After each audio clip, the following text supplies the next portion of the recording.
I've been fascinated by reading your thoughts on what you're seeing in Ukraine.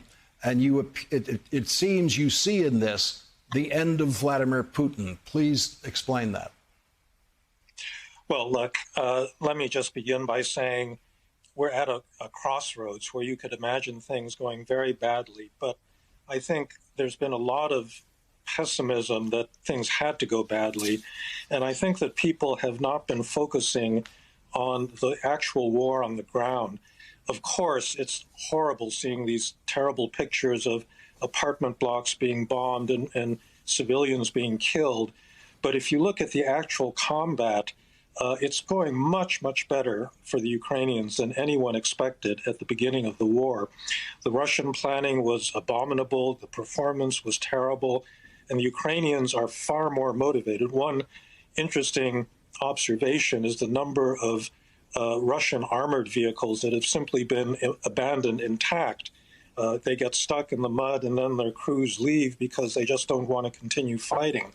And so I do think that it's possible that Ukraine could actually fight the Russians to a draw and even force a withdrawal of their forces, because I think they're taking losses at what may well be an unsustainable rate.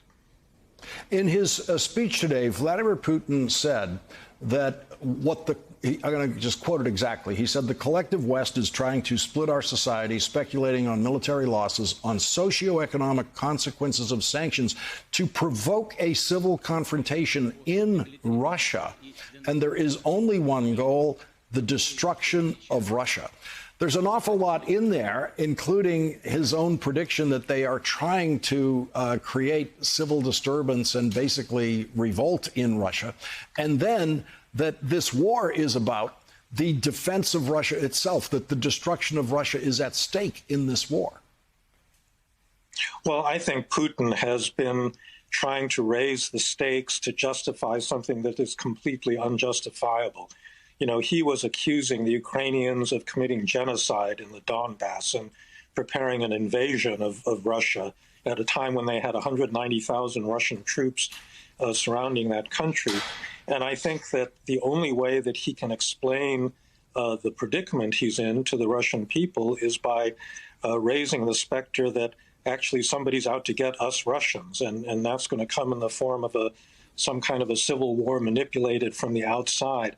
You know, it's complete bunk. I mean, it's not going to happen. If there's a threat to Putin, it's not going to come from a civil war. It's going to come from a general that says, enough is enough. You've humiliated our army, and it's time for another leader. That might happen. But, you know, Putin's scenario, I think, is simply designed to create fear on the part of the Russian people and to keep them in line as his position continues to deteriorate.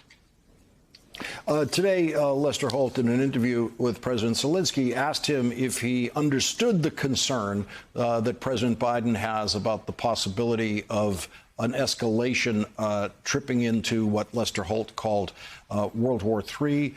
President Zelensky says he does completely understand that, but he also says it's impossible to predict these things when you're engaged in war. What is your sense of how close we are to the trigger of what people would refer to as World War III, which would really be a nuclear exchange between the United States and Russia? I think that fear is way overblown. You know, nuclear war is such a horrible thing for anybody that contemplates it. We know that, the Russians know that, and I think actually Putin is using the fear of that as a way of scaring us from doing a lot of lesser things that we could be doing. Now, that doesn't mean that there's not a significant risk of escalation just using conventional weapons.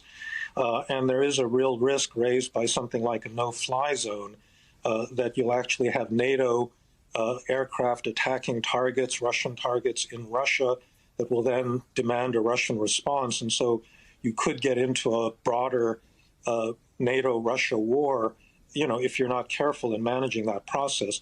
But the nuclear threat, I think, is a boogeyman. Of course, everybody is going to be worried about the possibility that you could eventually get there. But there's so many stopping points before you reach that point that I think that's not something anyone should be worried about.